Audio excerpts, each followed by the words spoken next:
that you trying for the next whole week. Been so long for a nigga so cheap, being flex so deep, sex so deep. You got it, girl, you got it. You got it, girl, you got it.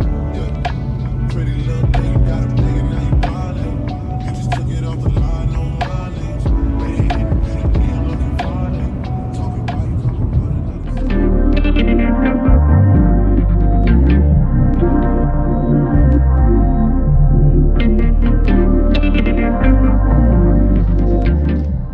What's up, guys? Welcome back to another video. Today is Saturday for me, but you'll be seeing this tomorrow. That kind of means that I have to edit this video and have it up by tomorrow, but that's because I told you guys I would be posting every Sunday, so I can't let y'all down. Before I hop into today's video, my name's Kyle, aka Prince Kyle, don't forget it, and I have an Instagram as well as a TikTok where I share my female to male transition as well as give tips to anybody that wants to hear about it. So today I wanted to talk about cutting family ties, not out of hate, but just for mental peace and clarity. I get a lot of questions from people asking how to come out to family members, how to deal with parents or family members that don't agree with your transition, or how to come out to your relationship partner because you're afraid that they will not accept you for who you are. I do want to say that you guys are able to make your own decisions. I'm not trying to persuade anyone to disown or like dip out on family. I personally am not trying to make anyone think that they have to abandon their family. That's not what I'm trying to advocate for. I just want you guys to know that you don't have to deal with these things. So I am fortunate enough to be an adult, so I am able to decide who is a part of my family and who isn't. I'm able to distance myself from certain people if I don't feel they are in my best interest, and I am able to create my own family so they will only know or see me as the man that I am today. So I'm not going to really name names within my family because I am fortunate to have a loving family.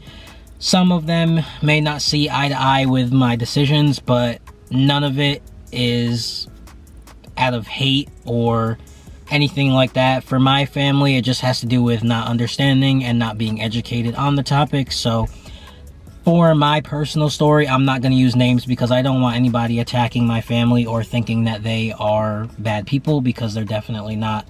And I was lucky enough to be raised and taken care of properly the way that every child should be. So just wanted to put that out there. I will say that I do have some family members who continuously misgender me and use my dead name, and it's just out of them not thinking that they can switch things up after knowing me for so long. And with that, I need to say that the only way that someone is truly going to understand your identity is when they completely change their mindset.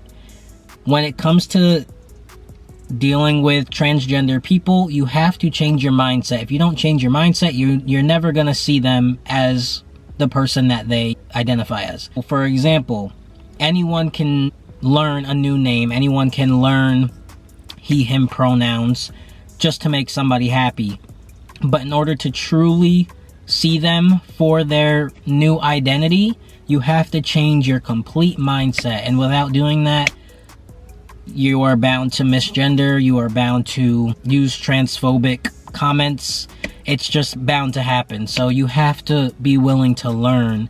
And to me, if you love someone enough, you are willing to make that sacrifice. Again, this video is not to hate on family members, and I personally don't think that family members should be kicked out of your life completely unless they are harming you physically or really just bringing you down mentally.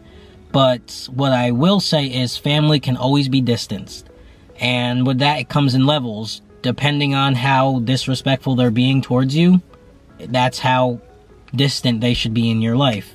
So you can love people from a distance, but they do not have to be within your main circle, because at the end of the day, you want what is in your best interest, and in order to do so, you need loving people who truly understand you and get you, and who are willing to make those changes to make you happy. One good thing about distancing family members is I believe when you do that, it can be an eye-opener to them, and it'll make them want to learn and understand you better, because again, if family loves you, they're not going to want you distant. So if they realize that you're distancing yourself because you don't feel loved or appreciated or respected because you're continuously being misgendered by these people, then they will probably start to make that adjustment and that change to learn your new identity.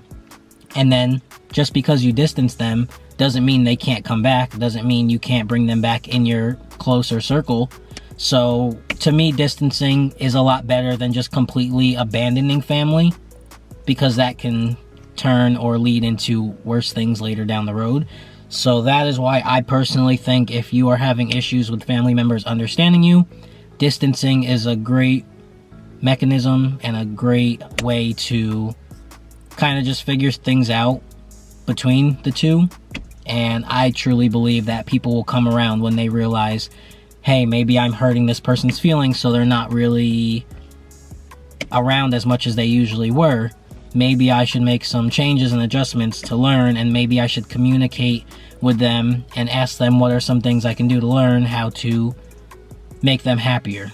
Because again, if they love you, they're gonna do things that are in your best interest. As for relationship advice, if you are afraid to tell your partner that you believe you're transgender, then I think the bigger issue is the relationship, because I feel as though if you can't trust and you are not sure how somebody you're dating may feel about your identity, then they may not be the one, because you should feel comfortable going to your partner for any issue. Maybe they won't like the idea of it, because, for example, if you are a woman dating a woman and you tell them you're trans, if they're lesbian, then they may not want to be with you, because not because you're transgender, but because they just like women. So if you're telling them that you are a man, then they may not want to pursue that relationship because they're a lesbian. So you cannot take things so harshly from a partner if they no longer want to be with you because you're transgender. It's not because you're trans, it's because they are sexually attracted to a specific sex. The last thing I want to leave you guys with, you don't have to tolerate what hurts you. If something hurts you, if people are constantly bringing you down because, again, they're not educated on the trans community, or they just don't care to be educated on it, you don't have to stick around. You only have to tolerate what you're willing to tolerate. And to me, my happiness and the years of becoming my true authentic self is not worth jeopardizing for a couple of people who just aren't willing to meet me halfway. I have built myself from the ground up, mentally and physically, as a transgender man, and I refuse to let a few people bring me down after all of this hard work. So for some of you who think it's hard to let people go out of your life, also take into consideration the amount of effort you have taken to build yourself up, and also take into consideration the people who may not even be that close in your life who are able to make that adjustment and realization that you are who you are. You gotta take that into consideration, and you have to pick and choose your battles, pick and choose the people that you surround yourself with, because to me, my happiness is so much more important than a few people who just aren't willing to figure it out. And I have had to make that sacrifice. Sorry, my voice is going away. It's allergy season. Bear with me, I'm almost done. I've had to make a few sacrifices with loved ones. I have not completely abandoned family again. I don't really believe in that, because no one in my family has put me in danger or anything where I feel the need to hate them. So I have had a few people where I have distanced myself. Some of them have figured that out and realized, hey, maybe I should start coming around. And I have actually gotten closer to some people simply because I distanced myself and they realized I should probably fix the way I've been treating this person and fix the way I've been acting towards this person, because I love them and I don't want them to distance themselves. It is really hot, so I'm going to cut this video short, but again, I get a lot of questions in regards to like family acceptance and all that, and my takeaway is just, you only have to tolerate what you want to tolerate. You don't have to tolerate things that hurt you. You are in control. You are able to build your own family. You are able to distance yourself from certain family, friends, and the people that truly love you. They will come around. They will figure it out. They will respect you as you are. And if they cannot do that for you, then you know where you stand in their life. So you have to address that accordingly for yourself and your own mental clarity. I love y'all. Still on the road to 20K. So close. We got this. And I will catch you guys in the next video. Peace. Poppin' shit, but only 'cause you know you got